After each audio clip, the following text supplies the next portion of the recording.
I had COVID this month. Cool. I might have it right now. Join the club. Cool. I'm the only one that hasn't gotten that. I was gonna say I think the only one on here. Who hasn't. This was my first time. And Never got it. not happy about it. Joe's had it like 8 times or something. Yeah. Why do you think you have it? What's the I tested positive for it. Oh, that'll be a You're like, I think I have it, but you didn't say. Depends on who you ask whether that. I Right. definitely had. My family went to Disney World. Gross. Surprise! We all got COVID. You went to Florida? No wonder you fucking got it. What do you? Yeah. I think once you cross the border into Florida, you immediately have COVID. Yeah. I went to Metallica in Daytona last year and I didn't get it. Went to Ghosts for Labor Day in Asheville, North Carolina, and came back with COVID. Yeah. That's where we saw Mastodon. They were opening for Ghosts just now. No, we saw Gojira there. That's what I meant. Yeah, because they're starting with Mastodon. That's right. Was it in the stadium? Like It was that side. It was like a side stadium. Yeah, it was weird. It was in the stadium, but we went in there looking for the stage, and we're like, where the fuck do we? And the guy's like, no, it's this other like this It's kind of like a theater. little auditorium on the side. Well, this was like I don't know. It seemed like a big college basketball kind of stadium. No, that's not what we were in. It was more like it was like for like I don't know, opera or something. Oh, I mean, it was big. It was pretty big, but not good this time around. Really? Huh. Yeah, I've seen them twice since the pandemic started, and both times they're just kind of like, especially up against the backdrop of like really good bands, they're not holding up very well these days. People walked away like that band was horrible. What are they thinking? Having that band open for them, like Ghost opened for them 10 years ago. Seriously. Yeah. That's weird. Yeah, and I love Mastodon, but I couldn't even make out the sound. The sound was so bad I couldn't even make out anything. Half the time I didn't even know what song I was listening to until there was a quiet part or something like, oh, okay. Jesus. Yikes. Jiffy Lube Live. Yeah. Yep. I bet those tickets were not cheap. 150. Yeah. Is that not cheap? Not for I guess me. it's average. I mean, These days. jeez. Yeah, I guess it is average these days. It's just ridiculous. Like, That's what you're going to pay. I saw Rammstein in Montreal, and those tickets were expensive, like $400, but that was insane. That was maybe even better than any of the Pink Floyd shows I've seen. The production was just off the wall, like a 200-foot high stage, multiple like flamethrowers throughout the crowd, like 8 towers. It looked like we were in Mordor from Lord of the Rings. Like, there was just fire everywhere, this like smoke and fake ashes falling from the sky. Like, Oh my God. Well, they got to do that stuff so you don't focus on the music. yes, that's true. Because the music's It's a little repetitive. the way that it tied with it was like another world. Like it was like you were like honestly in Nazi Germany, and those were all like freaking, every song's about Deutschland. Deutschland. Like, this is scary. I mean, German accents are scary to begin with. So Yeah. I was going to say about ticket prices. It's not the initial price that gets me; it's the fees. It's like, yeah, that's what pisses me off. Is I'll tell you it's one thing, and then you go through the checkout process, and like $20 later or $30 later, like I'm going to see Halloween next year with Chris DiChiara. He hit me because he put something on Facebook. I saw. Yeah, he's like, anyone interested? I'm like, I'd like to go. Maybe, I've never seen them live, and so he hit me up today. He's like, tickets go on sale. Do you want to go? And I'm like, yeah. How much are tickets? And he's like, it's 60 something. I was like, okay, fine. Jeez. And afterwards, he's like, it's 170 total for the. Oh my God. I'm like, well, I'll pay you 40 now, and I'll pay you 40 later, or $80 to go see Halloween, but whatever. Oh wait, it was 80. Well, it was like 60 something, 62, but then you add all the fees, it comes out to like $80. Okay. I thought you meant one ticket. Was Oh, no. Sorry, 170 for the two. Okay. Makes more sense. was like, how did it like? Yeah, at 170, how did you think? Oh yeah, man, Halloween's worth. No, I didn't even pay 170 to see Metallica. So Yeah, those Maiden tickets were, I think, 100. Yeah, and then after fees of 150. So they add on about 50% usually. I feel like it's about the max. And that's why I didn't not seeing Maiden this time. yeah, I didn't even wait to ask you, Keith. I was like, I'm just going to get good seats. And I knew you wouldn't want to pay that much. Yeah, I love friend of Maiden. mine- I mean, A friend of mine bought Super Bowl tickets last year, and the ticket fee was like $290. So it's like a the percentage ticket fee. of whatever. Oh my god. Well, that's Yeah, the Super Bowl. service fee, huh? That's the Super Bowl. Yeah. Yeah, but like, why? What made that ticket cost? You know, I mean, I think they give away. $290 to make. Don't they comp like 50% of those tickets for business? Not comp it, but don't like businesses usually they're buy fucking those? tax write-offs, exactly. Yeah. Well, he's Tool not. bag investment bankers, like, Yeah, And you don't get to Still. watch any commercials, I bet. ticket price, service fee shouldn't be a percentage of a ticket price. There should be a set service Yeah. fee, like $5. That's what it should be. If things in the world were going even a little bit better, maybe we could get people mad about this. Yeah. I don't think there's going to be groundswell to make a change in Ticketmaster. well, wait a minute. I think Pearl Jam did a Well, they also need to do Right. something about all the scalpers and the people coming in. Yeah. Like, the resellers coming in and snatching up all the can't, tickets. There's never going to be a way around that. Exactly. I mean, It's just capitalism. Yeah, jack the price up to make sure that the band is at least making a substantial amount, and that's I one get thing. that like, that's you how know. they make their money these days. It's just bullshit when you go to buy a ticket 2 days after it's going on sale, and it's $1,000 when it originally went on sale it was like $200. Like, how I is don't that know. fair?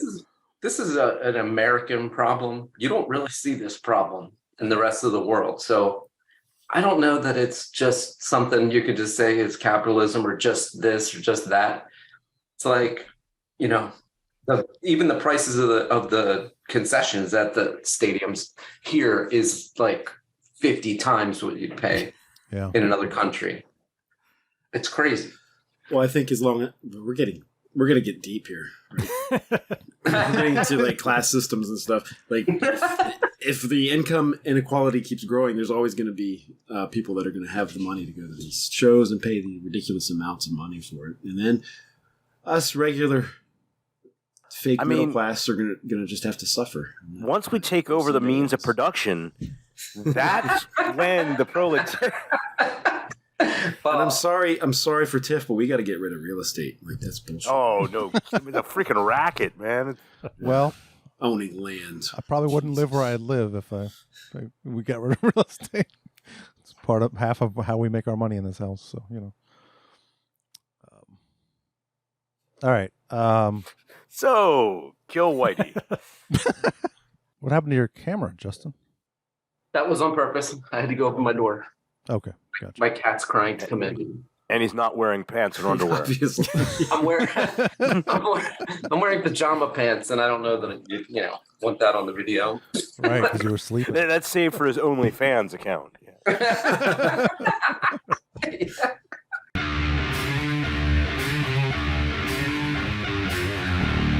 Brush your teeth with this. We could take the makeup off. I'll bet you we could take the makeup off and it wouldn't make any difference. You're crazy. When you take the makeup off, you're nuts. Mellifluous.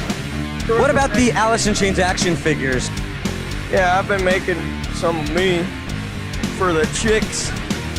Just a taste of what's going to happen to the rest of your stinking planet. Your civilization is obsolete, my man was. Gee, we could take off the makeup. I mean, basically, when we started as a band. We started to play rock and roll, and that's what we could do. Without the makeup, I think you're nuts. I think that's good. Why do you want to show to you anyway? Verisimilitude.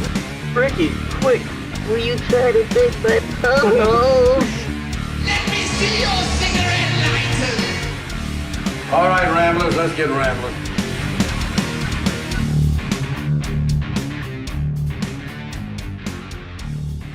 Well, welcome back to Somewhere in Time Podcast, everybody.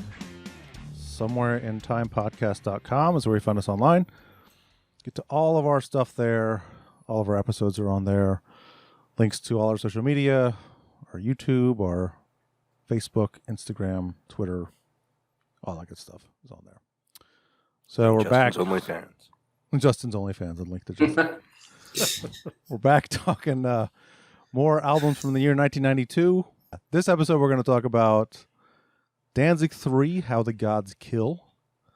Before we get going, we'll do some introductions here. I'm Eric, and we've got Tim here. Yo. We got Joe here. I'm Joe. Keith is here. COVID Keith. COVID Keith is here. And I'm we Tim have with one M. Sorry. We have a special guest this episode, joining us for a third time, I believe, or is it fourth time? I don't remember. Second time. Second or third, something like that. More than one. I think It was Metallica and Megadeth, right? At least. Well, he We did did that- Megadeth. I think we did a how you got into. Oh, Yeah, you guys episode. read that. You read my Okay, read your Metallica thing. In your voice, actually, with your accent. Anyway, this is Justin Hasler. Hi. Say hi, Justin. Hello. All right. So, shall we play a little bit of this album? Yes. Do it. Let's play. Here, I'll pick this one randomly. Good pick.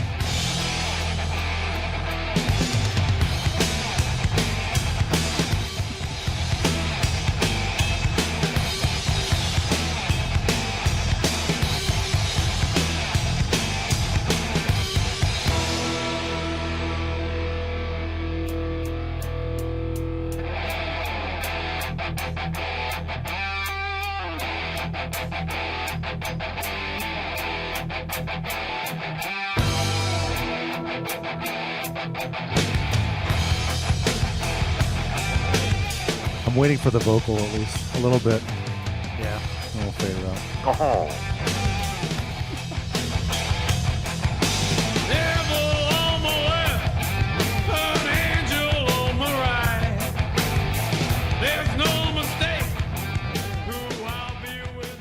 Okay, that's good enough.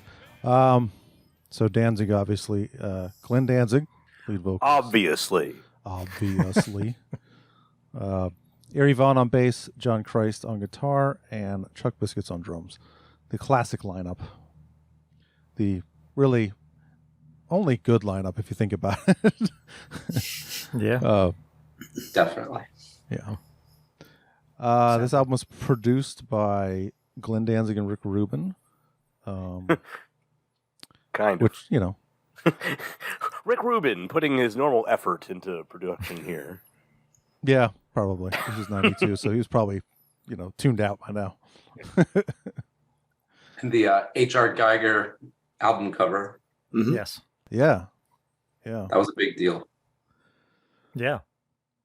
Yeah, so the album cover, we can talk about that first. The album cover, it's a 1976 painting called Meister und Margarita? Master and the Margarita, which is okay, by H.R. Geiger, named after the Mikhail Bulgakov. I can't pronounce that. What am I trying to do? Bulgakov novel, The Master of the Margarita. What does it say? I actually didn't read it. For the album cover, Geiger modified the original painting slightly, covering the master's erect penis with a dagger bearing its interpretation of the Danzig skull symbol. Well, that's good. That is good. Probably for the best. Yeah. I'm not buying that T-shirt, the original. Where's the Danzig skull on that album cover? I don't know. That's a good question. I mean, I guess There's a snake, and two alien dudes, but yeah. And he is the guy behind Alien, right? Yeah. Well, yeah. They ripped him off. Oh, yeah. Oh, I thought he actually. No, he worked on it. He did. Yeah. That's what I thought. Let me verify. Yeah. Yeah. It's a cool album cover. He was part of the special effects team for the movie. So I know what the deal is with that album cover. So you know how you have the album, it's in a square. If you had the CD, It was long. Yeah, Fold it out, it unfolds and then you get the whole thing. You can look that up. There's a picture. It was annoying as shit. I remember that. Yeah. Oh, So yeah. there's a whole longer, and then you can find. The longer. There's the longer. Yeah. I mean, you got to get the extra length to get the whole thing in for that, H.R. Geiger. Well, he did a lot of stuff with his the CD, Yeah. Danzig 2 unfolded into an upside down cross. Exactly. Mhm. Yeah. The inner sleeve. The inner sleeve. Yeah. Or maybe a right side up cross. That was I definitely see where upside the penis would be now when looking at the picture. down. That's weird. I would have It never is- thought. No. It's not usually something you want to hear. Oh, Speaking of that, Tim, tomorrow's the big day, right? Oh, yeah. potentially. Potentially. Oh boy. Hope they I don't read miss. No, I mean, I read the pre-vasectomy instructions, and they said, don't take anything containing aspirin for a week prior. I took Excedrin 2 days ago, and I'm like, shit. Oh. So I called them, and they're like, well, we'll call you back. And they never call me back. So Yeah, you'll be fine. I guess I'll just go. Don't take It's out, more. isn't that stuff out of your system in like 24 hours? You'll be fine. It takes 10 days, supposedly. Does it really? But it's, I mean, aspirin is part of Excedrin, it's not the main ingredient. Acetaminophen is Right. the main ingredient of Excedrin. So, and the slice they 200 make is tiny. Did you take 2 pills? It's 500 milligrams of aspirin and 2 Excedrin. I looked it up. Yeah. It's not a ton. Yeah, I have some right here in front of me. It's 2 aspirin 750, 2 Excedrin's 500. Hmm. So it's not, I don't know. Anyway, they make a tiny slit and then they cauterize the thing they're cutting. So I'm not going to bleed out. Did they use a lightsaber? That's what I said. I'm like, oh man, you guys are using a lightsaber? And then they give H.R. Geiger a scalpel, and he gets to play around and make artistic fun with what used to be. He's gonna put a Danzig skull where your penis was. That'd be cool. I can ask him. I don't know. I don't know if Pam is going to agree with that. She might love it. Well, she can go in the room with me, so she can ask him all kinds of questions. All right. Are you carving a skull into his... Per his request, ma'am. Yeah. That's what he asked for. He's got a scalpel, so he can just... I won't be able to feel anything, so who knows what he's doing down there. Could be anything. All right. I think we've exhausted that. Yeah, that's done. I'm grossed out. The production on this album, we should talk a little bit about that, right? Yeah. I mean, it sounds more like the second album than the first album. I don't think it's bad. Yeah, it sounds really good, I think. I liked it better now than when it came out. I appreciated it more, I guess. It's rougher than... Like, I think 2 and 4 sound better, but this is still really good. Much better than 1. I'm still waiting for... They need to remaster the first album. Jesus Christ. He's not one who's big on that, but he's not, maybe which he is needs weird. the money. Yeah, you would think. I guess took he's him getting all forever to his get the sales from... Misfits back. Well, I was going to say, he's probably getting all his money from these Misfits reunions. Those tickets are probably $500 a pop. So Yeah. it's probably like, I don't need to make more money. I'm making enough on these Misfits reunions. But it'd be cool to have like a remastered Danzig on record, because every Danzig album you find these days, it's like, that's not a real Danzig. Yeah, that's it's fake. bootleg. You know? Yeah, they should put the first 4 out as a box set. They totally should. I would totally buy that. Yeah. God. Remastered and everything. Yeah. I mean, come on. Yeah. I mean, We're anything here, else? do it. Come on. Yeah. Anything else on the production? Anything specific you guys want to talk about with the production on this? I don't think there's much. It sounds good. It's like, Well, it's according just to something I think it was a article in Spin I ran into. Pretty much, they were interviewing Danzig, and he stated, he kept some of the stuff that Rick did because he did a lot of cool stuff on the first record. On the second record, apparently, he was MIA. Yeah. That's what caused Danzig to kind of, pretty much Danzig was producing 3 himself. Rick think that's executive his produced it, MO. but he was not really at the sessions. I had a certain sound in my head, and I wanted it to sound like that, and that's what I went for.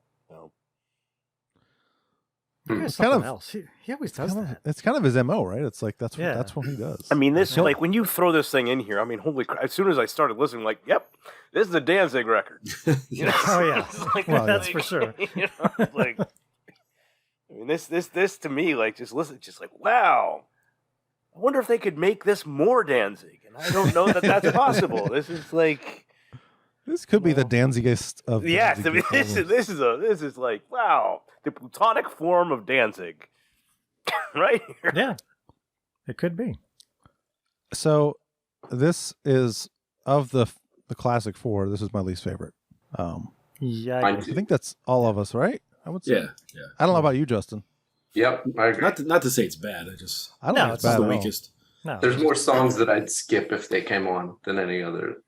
Yeah, Right. There's yeah. Agreed. Yeah.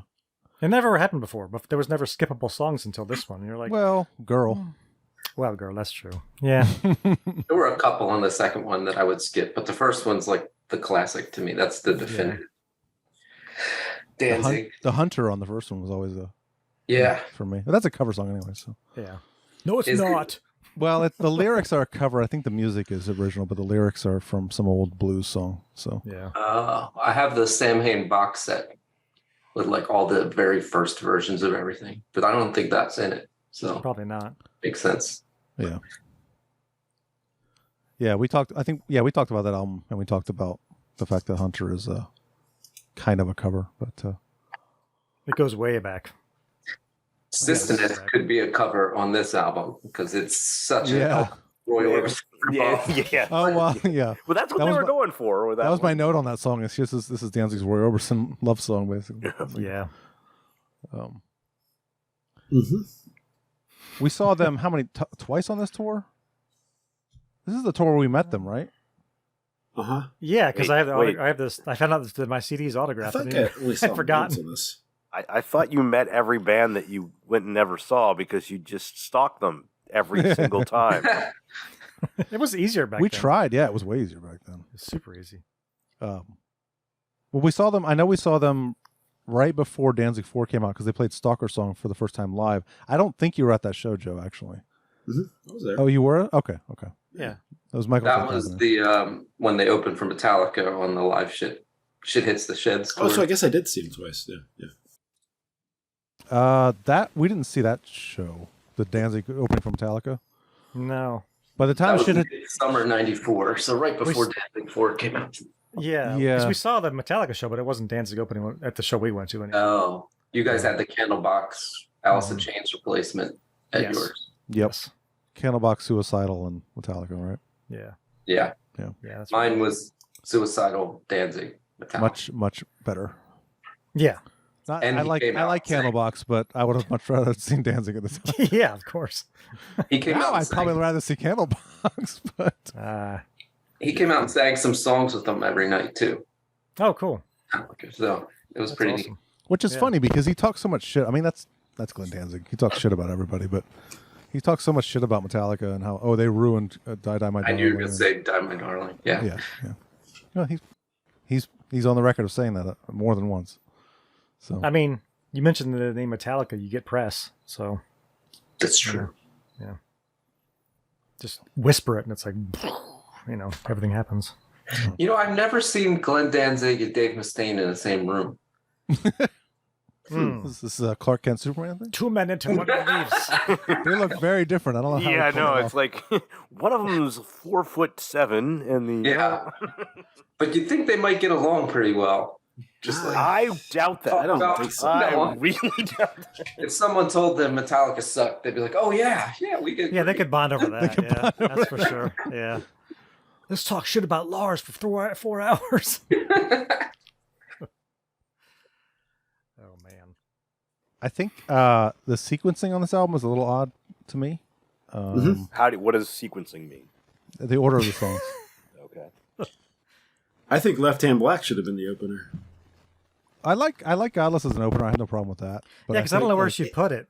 It gets slow right away. It doesn't Well, rock.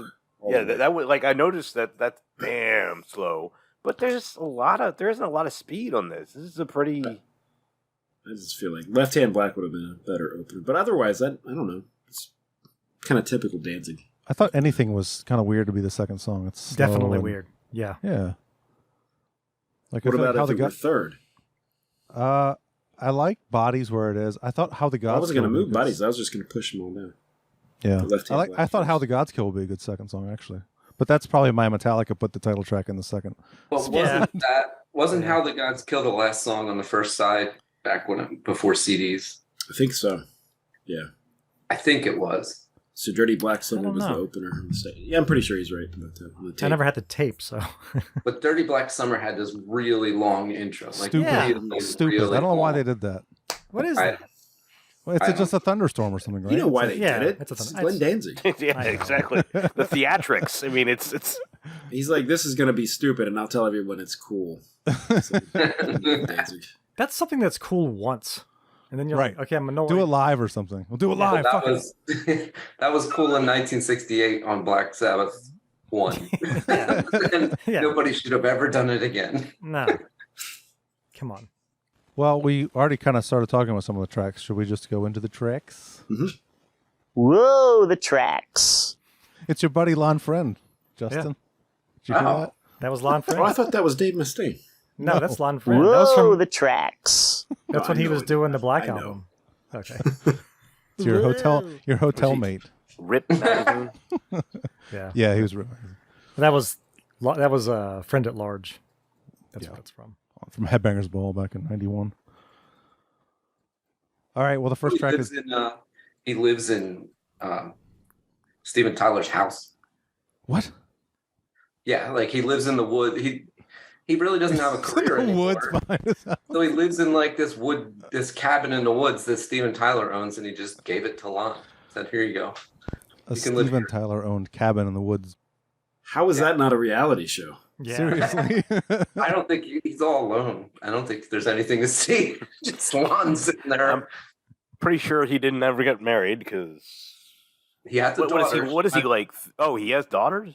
And she went to law school here in DC. That's how we, talked to what we talked about when I met him.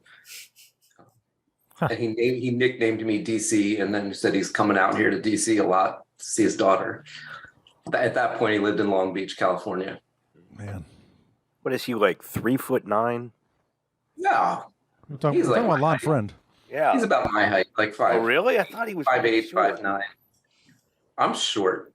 5'8" and 5'9" is kind of short. So. Yeah, that's me. 5'9" is the male average height, just so you know. Yeah, that includes. I'm above average in something. That includes all of Asia, though, and there's more than us. They got tall people too over there. Not like, no, I don't think so.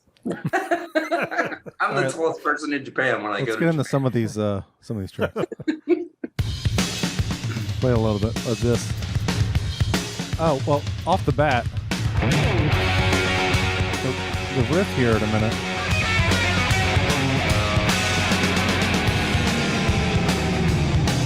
Yeah, it's Am I Demon. Yep. Yeah. Yeah. Yeah. Totally. Almost exactly the same, but.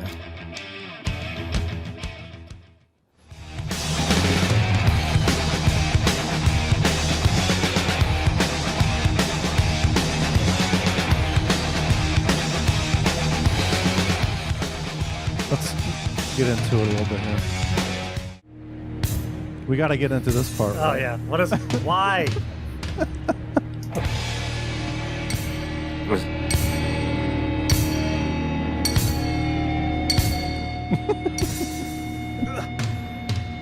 It's, right, let's talk about that right now because it's a ghost or a skeleton playing that. And he's just an undead skeleton. He's not alive, and they don't move as fast. Or a zombie, maybe. I think it's another Black Sabbath thing. Well, why is it off time? It's so dumb. Because it makes it creepy. Does it? That's the only thing I can think is that it's off-putting, but it just is weird.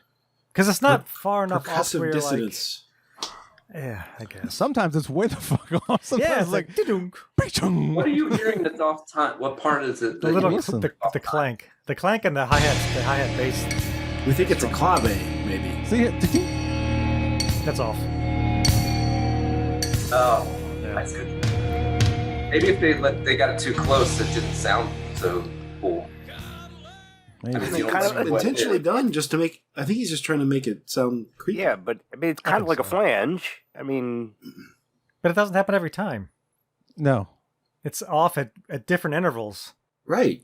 It's weird. Maybe you got to put yourself in the mind of Glenn Danzig, and he probably thought that would be awesome and creepy sounding. I guess. Maybe. I think it's stupid. Well, we know. I think it's stupid. I mean, I know. He thinks but I guess you're not stupid. everybody does. I bet he All right. does. Well, Yeah, I mean, sure he does. once you get past that, it's a good song, good opener.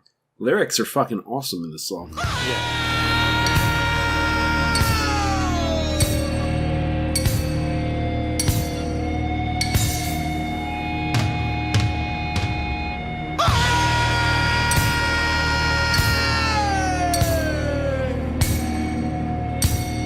You can hear him switch his guitar pedal right before he starts the other riff. Oh, yeah. There it goes. More creepy.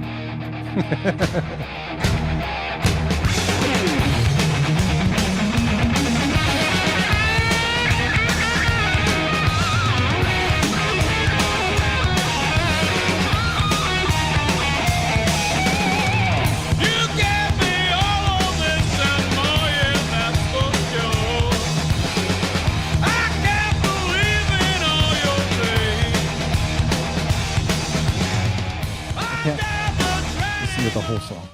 There are some really good lyrics in this song, though. Under the draining of a Christian deity's blood, you tell your children they're insane. Fuck you, Christianity. Pretty much. That's pretty awesome. Even right before he starts singing there, the just the playing by John Christ and Chuck Biscuits, it's like, fuck, these guys are so good. And I wonder if, I probably have said this before, Eerie Von fits in so well because he doesn't really do a fucking thing but just hold a bass line. You know, there's no flashy anything from him because they don't need it with these other two in the band. Yeah. John Christ, always an underrated guitar player, in my opinion. Oh, yeah. Not just like solo, I'm talking like rhythm-wise, too. Yeah, he's awesome. Yeah, he's really good. He was. I don't know what he's doing now. But You can take lessons from him on YouTube now. That's what he does.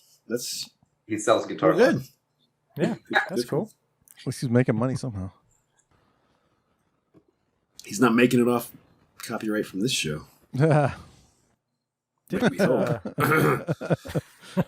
We've said too much. I've said too much. Oh, the ending of this Danzig write song. some- Well, yeah, I think Glenn is his main songwriter. I think he writes most of the riffs, really. Yeah.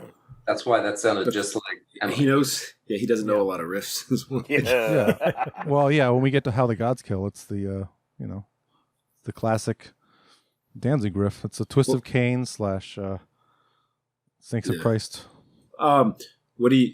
Somebody mentioned the end of this song. Yeah, it's very Doorsy. The whole I ask all of you who've gathered here pretty to cheesy, join isn't me. Yeah, it's definitely cheesy. I wrote cool and cheesy. I agree. mean, that's accurate, yeah.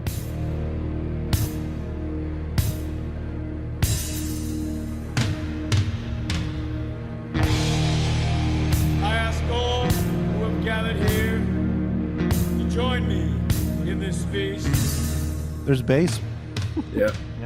Well, you can hear the bass in the album pretty well. May we always be strong, But it's off here too a little bit. spirit and mind. Like not like that cloud lake thing or whatever. And all those It's back. who would try to harm us. I almost got it. Damn it. A little faster. A little faster. Let them be cast aside. Yeah, it's Jim Morrison's one of his biggest influences, so it's Yeah. it's got that Doors feel.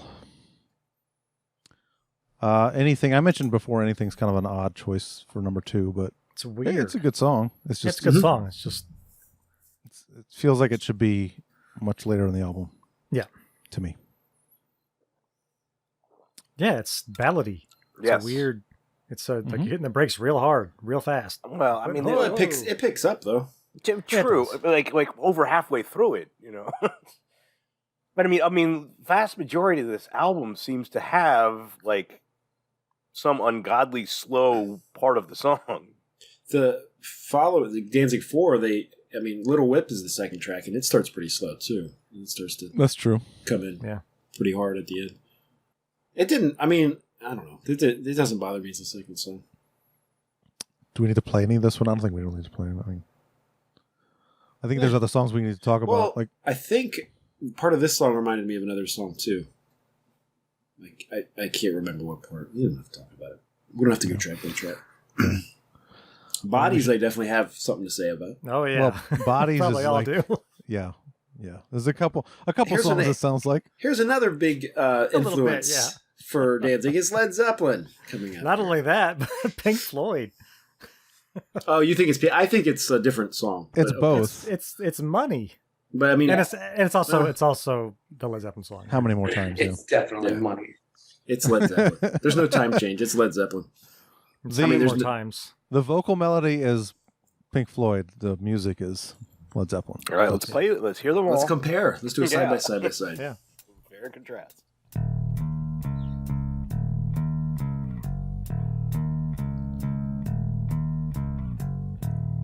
When the guitar comes in, that's. I'll play Led Zeppelin Diana. next. Yeah. It's loud.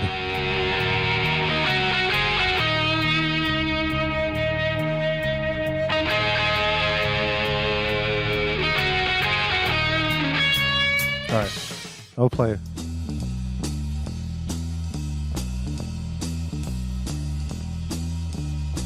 Very cool. Yeah. Even the guitar, the little down. Yeah. Come on, man. And then. Yeah.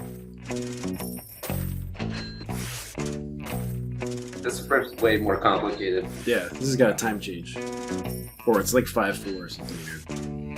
Yeah. I think it's 7/8.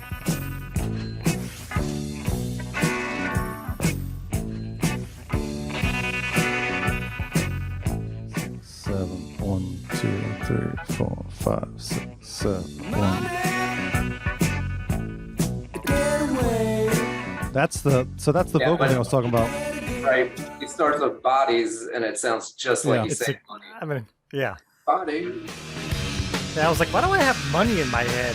Like, walking around like I have nothing. Led Zeppelin would have made.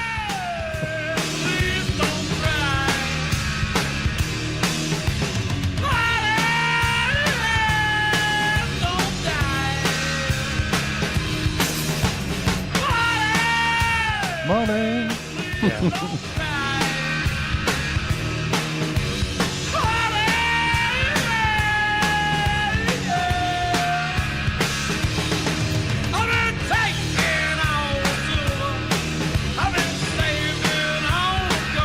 That's one I usually skip, actually. If I'm listening to this album front to back, I'll skip that. That's pretty much the whole song right there, isn't it? Yep, Yeah. pretty much. It's kind of The Hunter also. Which is also a Led Zeppelin. Yeah. No, that's Led Zeppelin ripping off some old blues guy. Exactly, yeah. And then Led Zeppelin, the most Danzig famous ripping cover him. band of all time. Yeah. Yeah. Yeah. How does something like that happen where they're like, just leave it, it's fine. Like, nobody has said anything? Like, dude, that's Pink Floyd. 100%. Like, they're Or like, Zeppelin, yeah. Or Zeppelin. Like, just leave it, it's fine. Well, I don't think anyone says anything because it's Danzig and it's his band. Yeah. If someone says I something don't like, think "Fuck they you," realized. I don't think they realized the comeback Pink Floyd was about to have, Yeah. right after that album came out either, because That's true. Pink Yeah. Floyd just blew up for the first time in 20 years, Yeah. 15 That's years. true. Yeah. Yeah. Was that Division Bell that just did? Yeah, was Division not Bell, 94, Pulse, all that stuff came right before Danzig 4. Yeah. Yeah, that's right. That was a good album, too. Yeah, very good album. How the Gods Kill is next, and one of my favorites on the album, Faux Show. Yeah, that's great. Great riff. Another one that starts slow, but Yeah, this one's like slow for A little till bit. 2:44. yeah. In fact, I'll go straight to that point because that's when it gets really good. So apparently you can hear a hissing preamp when his vocals come in. Cannot in this morning You're gonna hear a hissing. of my life. Yeah, I hear that. Yeah. So I guess they tried to get rid of it. They're like, but his vocal take was so good here, they just were like, Oh, wow. leave it. Oh, that riff. Yeah. I like that stuff in this album, though. Me too. It's like the squeaky bass drum pedal on the Zeppelin albums. Yeah, it's like you can tell they record these parts live and didn't obsess over the technical parts of it. They just played the music. Do you know the name of the one you say? This is the riff that I was saying is the kind of the Twisted King-ish riff. Yeah, it is. He does more with those pinch harmonics there than anywhere else, though. I love it. Probably because of you. He probably was like, that kid came up to me and said he liked my pinches. He's like, he thought I'm putting pinches everywhere. You know what it was? I think he's like, this is the same fucking riff that he wrote for those other two albums. I got to do something. It needs more harmonics. Change it a little. Yeah. Nobody will ever know. I got a really good quote about like what the song's about. Yeah, do it. It's really about coming to the realization that you can be your own god and don't need other gods. Oh. And how so many different gods end up making people kill. A lot of people don't want to think about how many different gods there are in the world and that people worship, and how many of them force people to be destructive and murderous. That's very Danzig. Yeah. Being your own god. Telling people what to do when it's really just people telling people what to do. That's right. And Danzig is a god. Step back to believe that. How does everyone like the weird moaning in this song? Yeah. What is that? What is going on there? It's a Danzig album. Oh. What is that? That's that girl having sex with a Danzig skull.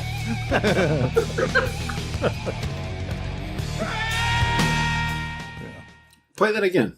I'm not hearing it. You may not be able to hear it very well on over can't Zoom. hear Yeah. You have to you have to listen to it. There may be other moments where he does that too. I just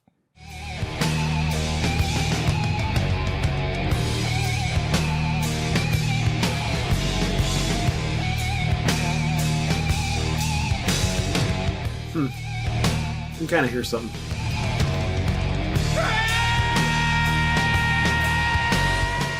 Yeah, I think there are other moments too on the song because it's not just that one spot. I'm surprised you're surprised by any weird shit on the album.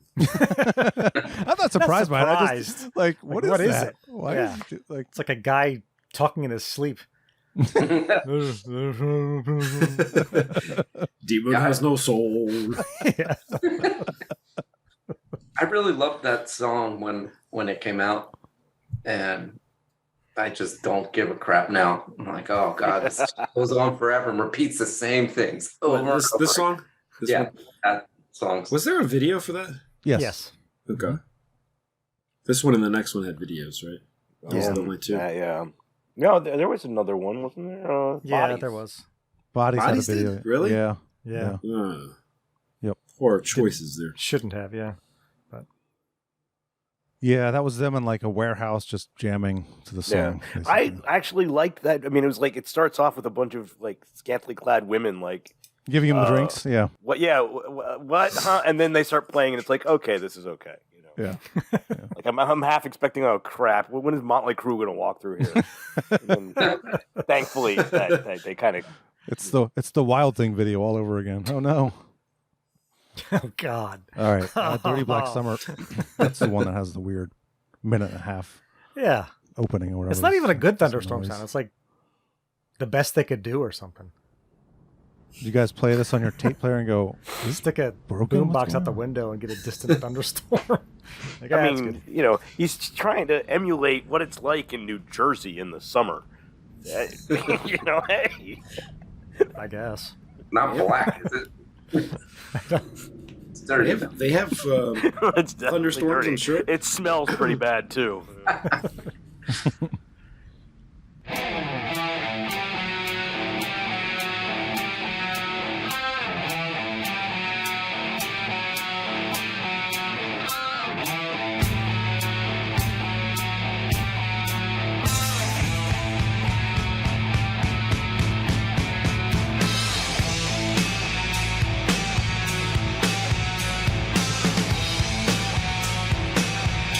It's a very Danzig riff. Very Danzig-y song. Yeah.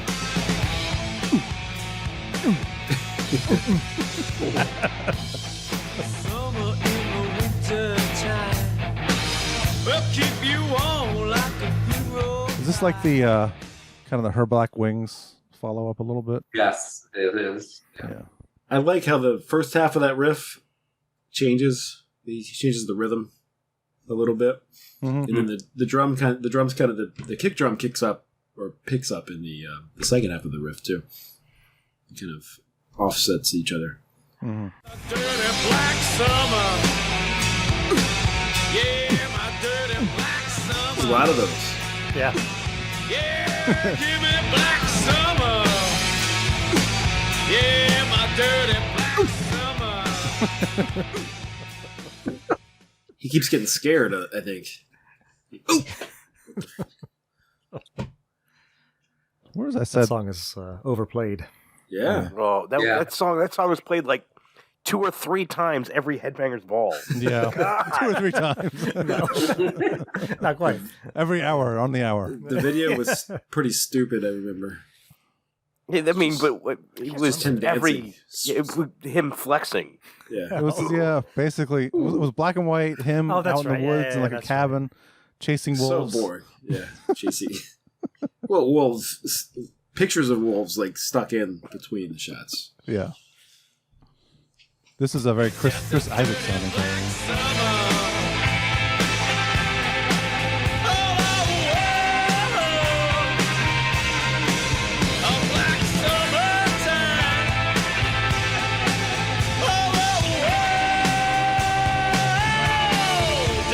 Yeah, it's good. It's just like it's not as good as like Her Black Wings. It's a Yeah. And one thing I don't quite get is like, let's face it, if Dirty Black Summer took place in like the Pacific Northwest, fine. Dirty Black Summer takes place on the Jersey Shore. What? I mean, that's what he's singing about right now is the Jersey shoreline. Yeah, well, maybe he visited like the bayou or something. I think he's going for that theme. I don't think he really wants people to think of New Jersey when they think of Danzig. No, probably not. Somewhere where it's like woods and swamps and wolves for some reason are in the swamp here. So like maybe a vampire, like a Yukon, New Orleans type of vibe. Yukon. This album came out in the summer, didn't it? I feel like so. Yes. Yeah. No. Yes. Yes. Yeah. I No. seem to recall it being like I feel like it was Summer May or song. something. July 14th. Oh, July. Okay. there you go. There you go. I just remember it being hot out Yeah. for some reason. I remember I had my Toyota Corolla with no air conditioning and I was playing this album. We were probably all wearing jorts. and I'm pretty sure Danzig has never stopped sweating. So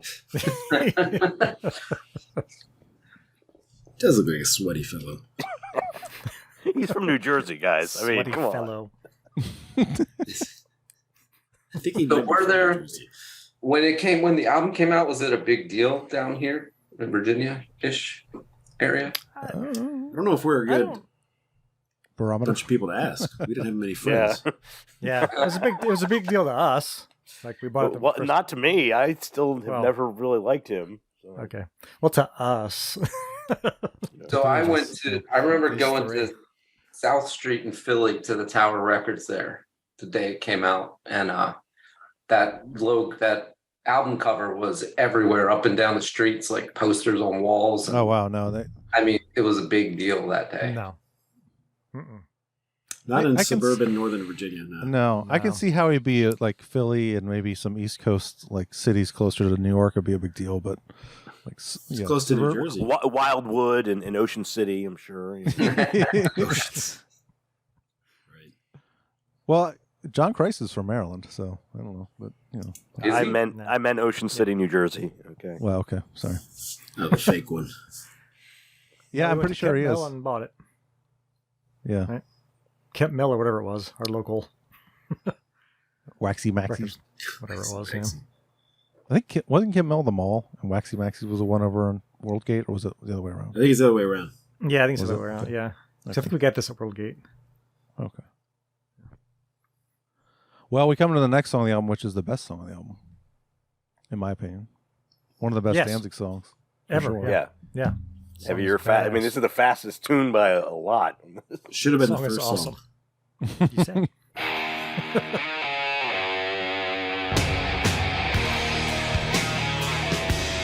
Let's get to the good stuff.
This is a fun drum song. Like, Yeah. Picture Yeah, Chuck drum. Biscuits playing this. God. Yeah. He's so good live. Watching He's him ridiculous. play. God. Yeah. The way he sat on his kit was so Oh, he weird, was all too. It's high like and- towering up over it. Kind of like Gene Hogland. Yeah, kind of like that, yeah. Yeah. It's so weird. Beating the crap out of him. The second verse in the song, I think, is even better. Just the kind of, it's got that kind of crunching guitar. Cringy. Oh boy. Sit up. It's got that line too about I could take that power and send it back at triple times the strength. It's awesome. Sounds like a Mega Man.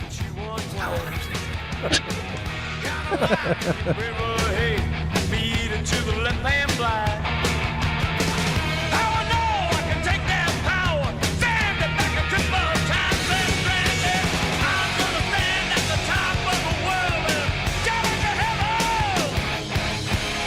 Gonna bring you God. Gonna bring you God. In the palm of the left-hand black, yeah. Gonna bring you God.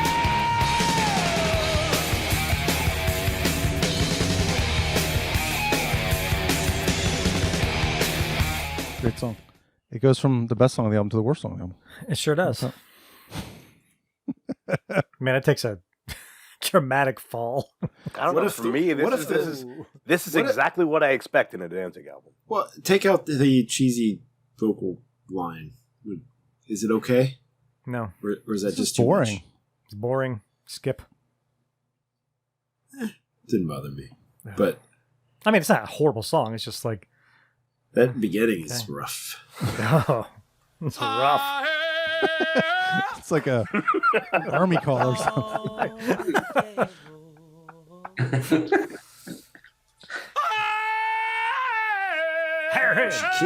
Shakira. Very Shakira.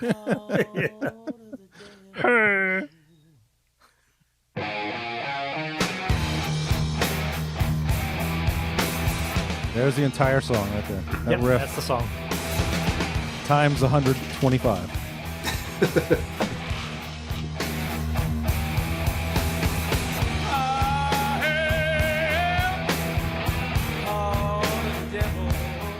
Hmm. That's right. remember clearly getting this album when that song came on. We were like, "Ooh, Yeah. whoa, whoa, What's happening right now? What's going on?" Especially after hearing Left Hand Black. Yeah, I was like, "Oh, Whoa, that took a no." turn. Well, then it goes into Sistinus. Sistina's. I mean, let's face it. This is definitely. I mean, we all know this is flat out. It's just an homage to Orbis, and it's a great job of it. I mean, he really kind of nailed that. But it also is a little, there's nothing else on here that's anything like it. So it's kind of cool that. I like this song. Yeah, no, I like the song too. It's good. Yeah, it's this is love song. Timpanis. Yeah.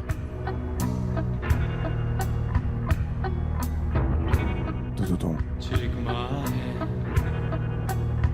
You'll never find another quite like mine. The idea of him being in love with anyone but himself, though, strikes me as phony.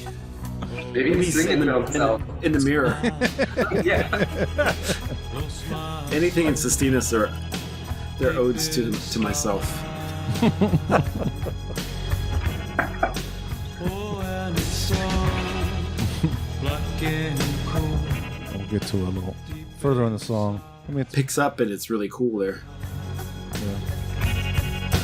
Oh, and it's so black and cold, deep inside. You know what? This was probably the first emo song. Really? Think about it. Hey, the sun don't shine, the wind won't blow when you go high. Hey, without your love, I'm lonely deep inside. Yeah, that's pretty emo. I mean, Husker Du. I mean, there are a lot of other bands that kind of, I don't know that. I don't even know that I'd call that emo. I mean, I just pretend I know what genres are for the most part. Well, I picture all I can picture is a goth chick acting like that's like her favorite song. Sorry. The goth kids from South Park with the. Yeah, exactly. I'm so black inside. So sorry. He's speaking to me, man. Do You Wear the Mark? I played a little bit of that earlier. It's another one of my favorites. Oh, yeah. Yeah, that Left Hand Black are my favorite. For me, 233 is one of those.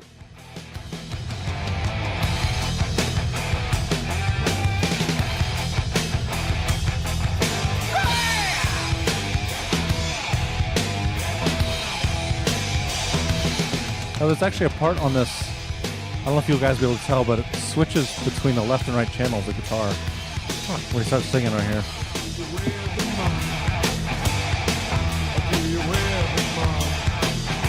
It's in both channels, but one is more. Yeah, I got you.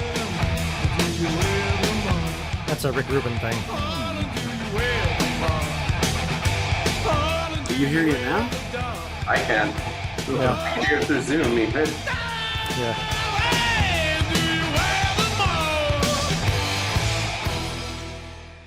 So, why is that a Rick Rubin thing? What else does that? South He of likes Heaven.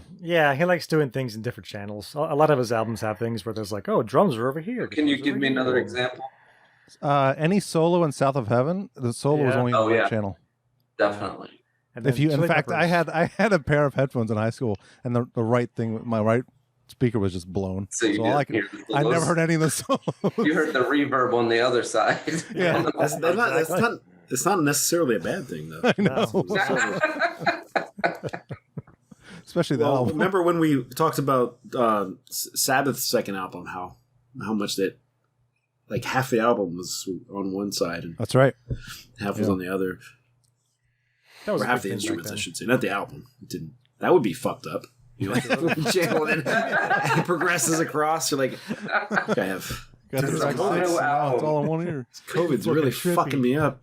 The mono album made for stereo. God. Don't even. Somebody will do it if you say it. So don't even. Oh my god. Load had the most awesome separation like that I'd ever seen. Like Kirk on the right and James on the left. That was really like, cool. That was as simple really as it gets. Yep. That was cool. This song has a really good solo too. More good John Christ. It's not difficult. I This like just that. sounds good. The bass slide is cool too that he keeps doing. What is he saying there? What is that shit? He says, "I've got a new trick to show you. I think you're gonna like it." Oh. Oh, I think he said something about a rocket. Step Leopard. Yeah. Oh yeah. He's over here. Yeah. I wouldn't have known that without the lyrics popping up on Spotify. So, Man, I don't hear that at all in the car. really? No. I've always heard it. I just heard. And that was very Jim Morrison as well. yes, Yeah. Mm-hmm. Yeah, so my mom was a huge Doors fan, and Smart lady. this was one of the only bands that she liked that I listened to. She really did like Danzig. That's surprising. Yeah. Yeah, and I think that's. I mean, I was a reverse. I think I got into the Doors because the vocals originally reminded me of Danzig. I mean, this was probably my third favorite band in high school from like 92 to 96 probably. Like, Wasn't this right around when that Doors movie came out and also the Doors made their big comeback? I think that was about 94. No, it was earlier than that. No, I think it was 91. 91 or 92. Yeah. Let's find out. We can find out. Yeah. How? What is the internet? I've never heard of this thing. What kind of magic are you using? 91. So, yeah, I mean, a year later. So, Yeah. Yep. And that's actually the movie is what really got me into them, too. So, It might have taken you a year to see it on VHS anyway. Because I don't know. I think it did. I think it did. Because I bought that movie on VHS, like outright bought it when it was still, what was that? The name of that VHS, like a video store that would be in the malls. Errol's? No. Errol's or Blockbuster? No, you're talking about the place that had like actual movies and movies. FYE, but they weren't around yet, right? No, it wasn't FYE. And all they sold was like movies.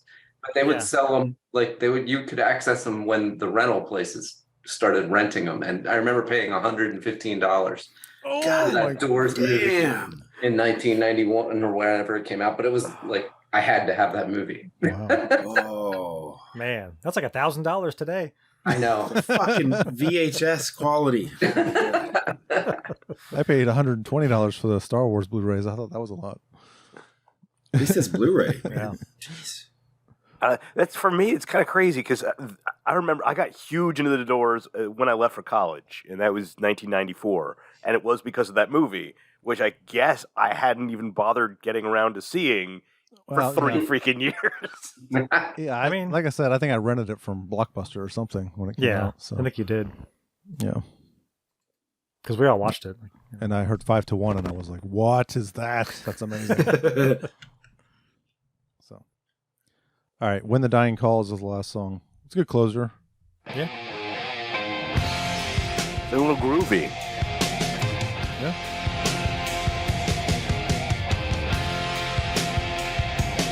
I would have kept this as the closer with my, reorganization. They did. Yeah. Oh, okay.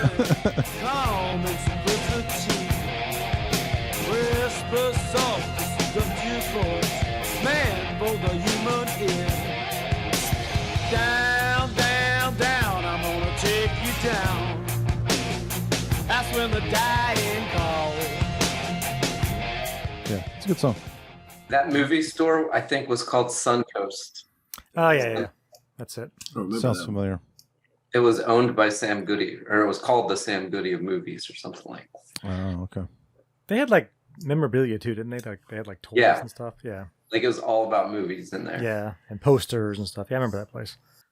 Anything on When the Dying Calls? Any moments you want to spotlight here? Anyone? I think you're right. Good closer. Also Okay. a very repetitive song too. Yeah, it is. Yeah. Well, the only other note I have is that this thing actually made it to number 24 on the Billboard chart. All because of Dirty Black Summer. No, I would give all the credit to Mother. Danzig being Danzig. Mother that's right. It came out- 93. Yeah, all right. Yep. That came out later the next year. That's right. Yeah. I remember when Mother came out and Mother blew up. I was in, I don't know what class it was in high school, probably math or something. And this guy comes up to me, jock dude, who, I was a metalhead. I was wearing my Danzig hat. All the jocks loved that song. Yeah. Yeah. And I was wearing my Danzig hat, and this jock who never, ever, ever talked to me, right, walks up to me and was like, oh, no, what does he want? It's like all nervous. Like, what did I do now? Oh, I'm going to get my ass kicked again today. This is the 5th time this week. Oh, man. He's like, I see you wearing a Danzig hat. I'm like, uh-huh. And he goes, that song Mother's awesome. I'm like, yeah, it is. It's really good. And he starts asking me, he's like, what albums should I get? I was like, oh, you're actually interested? Okay. So I started talking to him. I was like, wow.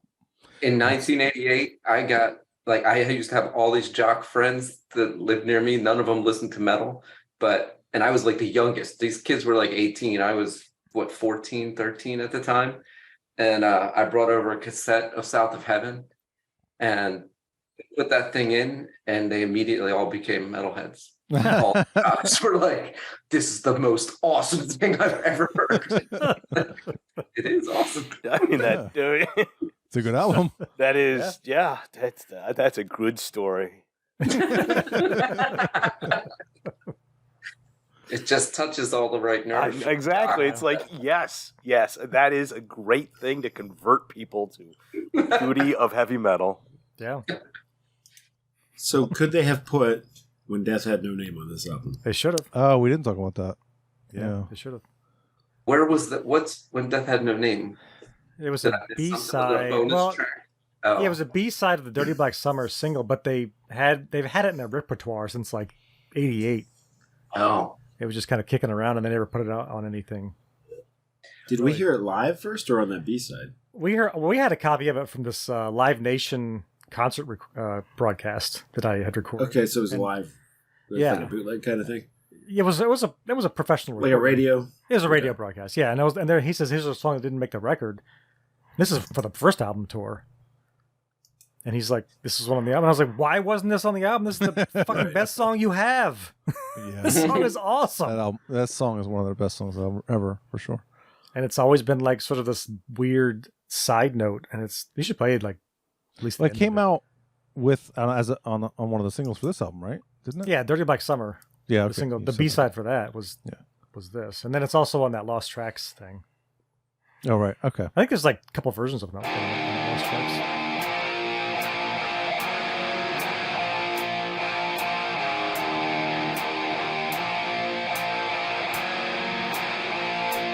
When death had no name, time stood still.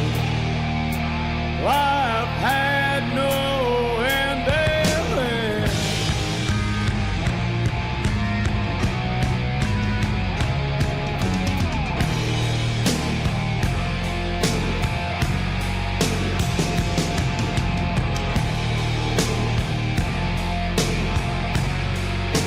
Let me get to, there's a couple other moments in this song.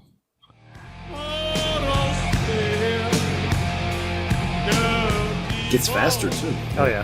The ending.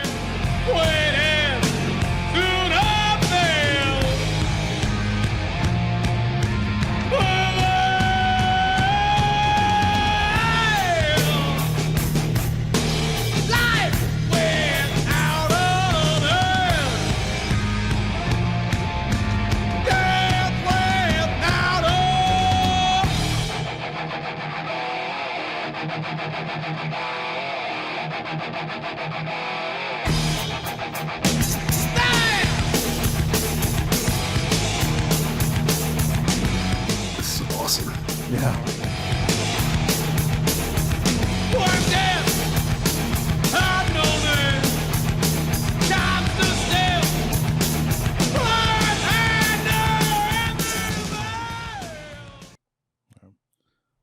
think that could have replaced Heart of the Devil. Maybe just. I mean, yeah. God. That song is so good. It's so weird. He's like, B-side. Stupid. I mean, I guess maybe because it had been out so long, like people had heard it live or something. I don't know why he wouldn't just put it on an album.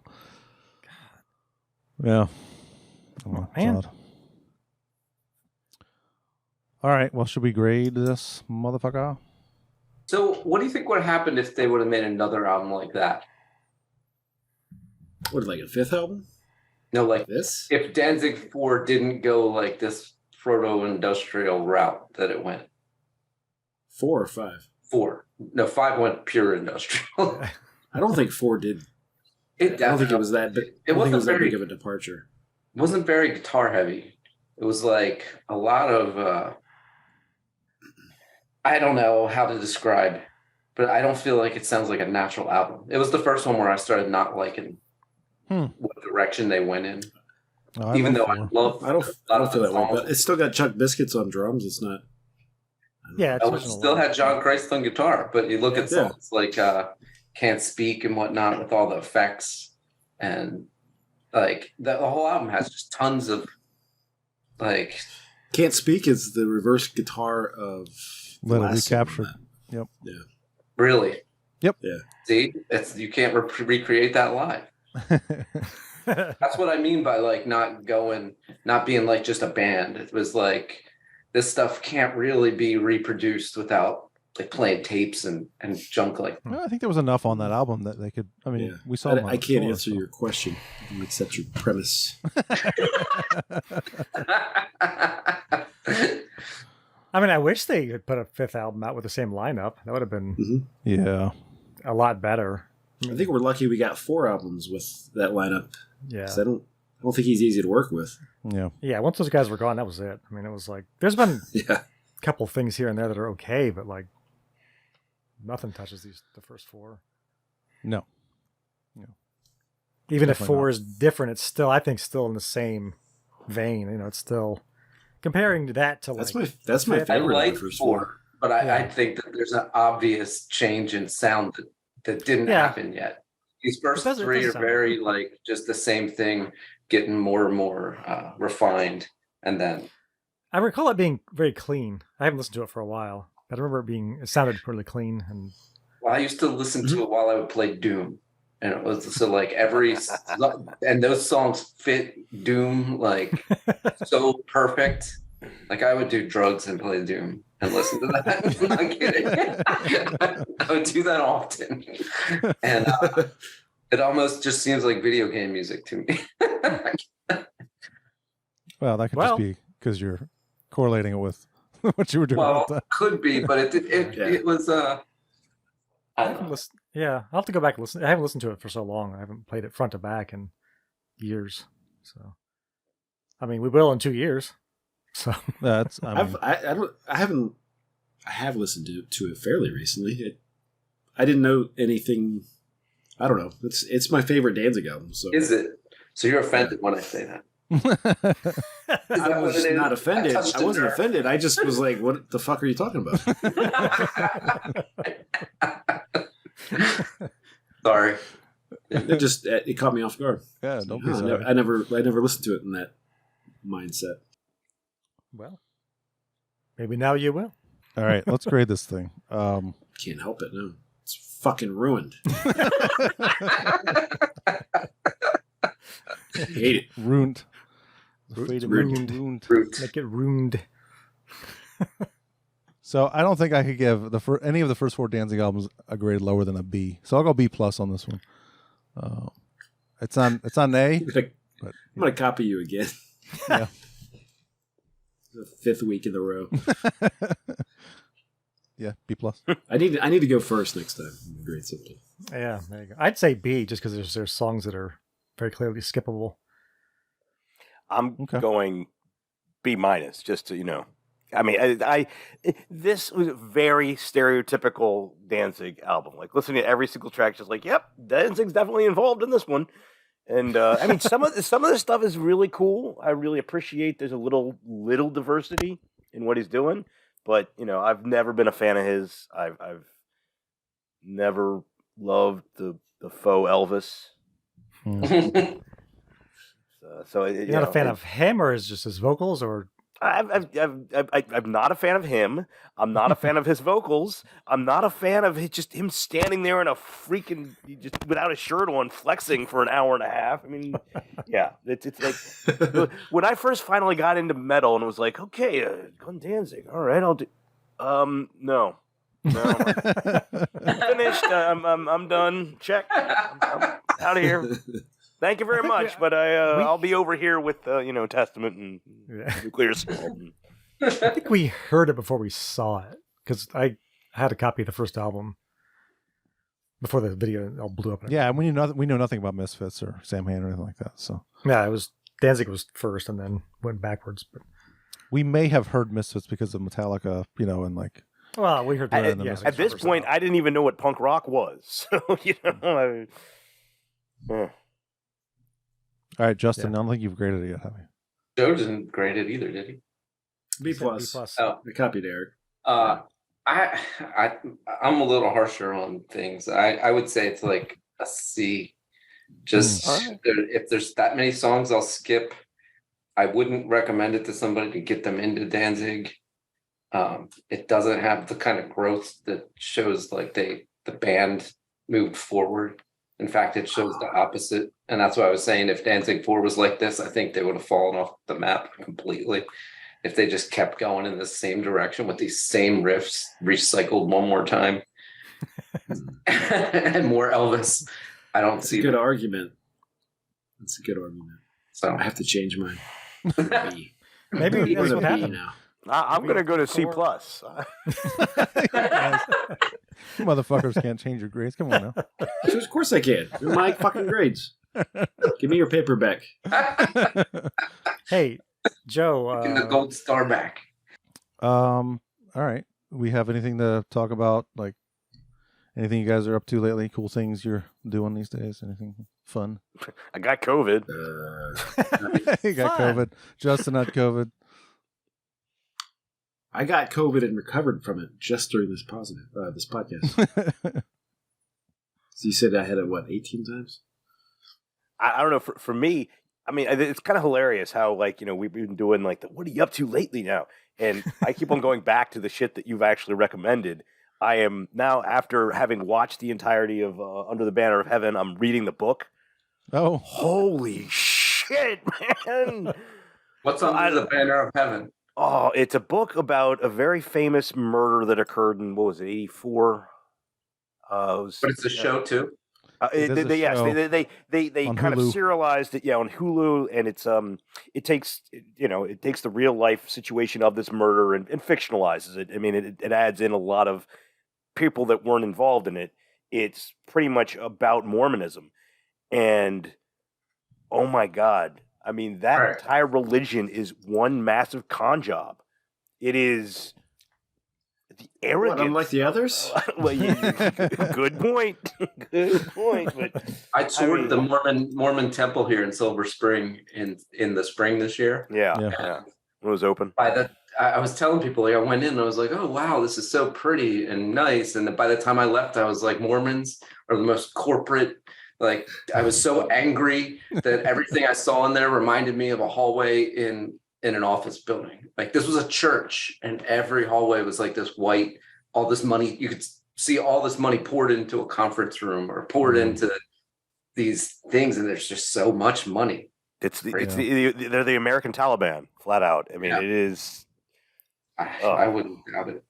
It is, the arrogance. I mean, like how many of these fuckers are, and then you get into the Warren Jeffs, you get into the fundamentalists.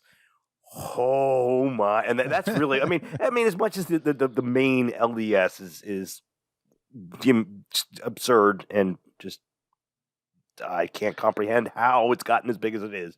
But the fundamentalists, I mean, these guys think they are the freaking hand of God. It is fucking nuts. And yeah. I seriously recommend. I mean, Eric, your wife, she still believes, right? No. She's recovered. She got out of that a long, long, long time ago. Yeah.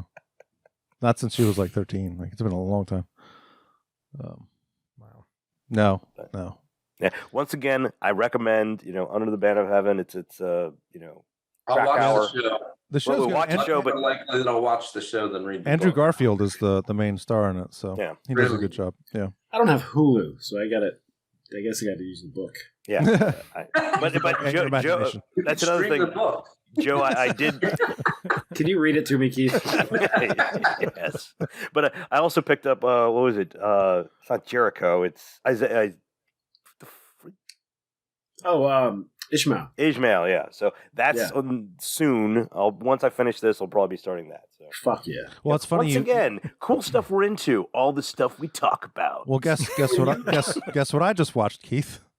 I watched the Staircase miniseries. Oh, nice. Yeah. So, was it the miniseries? Was it the fictional miniseries, or was it the not the fictional thing, the actual documentary? Okay, the documentary done by the French people. Yeah. You should definitely watch the miniseries then. I've heard it's not good though. Oh, is it? It's not good, but you actually, I mean, there is somebody involved in the what do you call it? The documentary that ends up seriously involved in the overall storyline, and it's like, oh, really? Wow! Did not think that was gonna. You know what? I'm all in on the owl theory myself on that. Holy shit! I mean, isn't that the most bizarre thing? I mean, it's like there's no way that murder makes any sense. It just doesn't. What streaming is this one on? This is on Netflix. Okay, what's the name again? The Staircase. Yeah, it's like 12 episodes. That one I can do. I have the Netflixes. It's interesting. I'll put it on my list now. If you're into true, although when I put shit on my list, it's gone forever. Yeah, that's what I do. I have a list of things. I'll find it one day and be like, oh, never looked at any of that. Yeah, and I'm like, why the fuck did I think I wanted to watch that? Jesus. if you're into murder shows, and I love murder shows, I mean, this murder. Oh shit! What's it called again? Staircase. I started typing in the list on my list. No. Hey Keith, when you read books, do you sit in silence or do you listen to music? It depends. A lot of times I'll have, two screaming kids fighting over what YouTube they're watching while I'm trying to read. I cannot listen to music and read. I can't read. I can't read. You never learned? Never learned? Oh, poor you. No, I used to read books constantly when I was a kid, and I'd be in my room listening to music, reading books, but now I'm too ADD. I can't read fast enough to keep my attention wanting to read a book anymore. And I don't know. Books are difficult. They've always been a struggle for me. Go back and read the same page 5 times. Right. If you just read through something and didn't grab any of it, you're like, let me read. And then it gets frustrating because you read the whole book and then you think about it like a week or a month later. You're like, I don't fucking remember anything that was right. I kind of know what it was about, but I can't it's like a movie where you can quote things or, you remember scenes. It's like Brave New World. I think I've read that 3 times and I'm like, I don't really fucking know what it's about. I think the Iron Maiden song kind of loosely covers the topics. I don't know. I mean, or even 1984. These churches, they keep reading the Bible every Sunday and people just don't get it. That's a boring motherfucking book right there. For me, the one that I could never finish is about Jesus Christ. Is Brothers Karamazov by Dostoevsky. I can never remember, every single character has an 8-syllable name, and I could never remember from one paragraph to the next if the guy I'm reading about is the same guy. It's that's terrible. I mean, you gotta have a fucking chart, a detective chart, just to follow the characters. Yeah, I mean, that's what I had to do with Game of Thrones when I first started watching the original series. That was ridiculous. That was a lot. What the fuck? There's a lot there. Yeah. I kept having to. My wife read all the books, up to the point of So did mine. Yeah. So I kept having to pause and going, okay, remind me, who the fuck is this now? What are they talking about? The last books that I read that I really enjoyed reading was the Dan Brown books, all of his books. Yeah, those are they would make you candy. keep reading. Yeah. Those are every time you finish your chapter, you're like, oh, I have to know what's happening now. Yeah. It sucks you in, and the chapter ends. You're like, "Fuck!" If every book was like that, I would never stop reading books. Yeah, those books are like sugar, and then you start falling asleep because that's the only reason you stop reading is because you're like, "Oh shit!" The book almost hit me in the face. Well, that's my problem with every book. I can't read without getting tired. That's why I switched to audiobook. Like I try to do audiobooks anytime because every time I try to, I did Star Wars audiobooks, and it was like it really depends on who's reading it. Yeah. Yeah, that's true. A lot of times it'll be the author, and it's like you should just stick to writing. The Star Wars ones they put like all kinds of voices in, and usually it's one guy, but he's doing all the voices, and you're like, now you're doing a girl's voice. Yeah, I started watching the Watchmen. It's the actual cartoon, but it's and they do the art from the from the graphic novel really, but it's a male voice doing the entire thing, and it's just like when Silk Spectre's like talking, it's like this is fucked up. Yeah, it's weird. I don't know why you can't just hire like multiple people. Yeah, we got to pay more. You've got more than enough money. I mean, it's the goddamn most popular graphic novel that's ever existed. Yeah. Just good God. All right. Well, Will. All right. Will. I give that conversation an A. All right. Well, for Justin and Joe and Tim and Keith, this is Eric saying Thank you. Good fucking night. Sorry for the cursing. I tend to curse. I say stupid things. Energy, aggression, power. To sum it up, it's a vulgar display of power. Sometimes I think you drink just a little too much blood. I'm sorry, I'm going to be a Bloodaholics Anonymous. Cutting it up big time. They are miserable slaves of Satan! Some cunts are Cody, miss.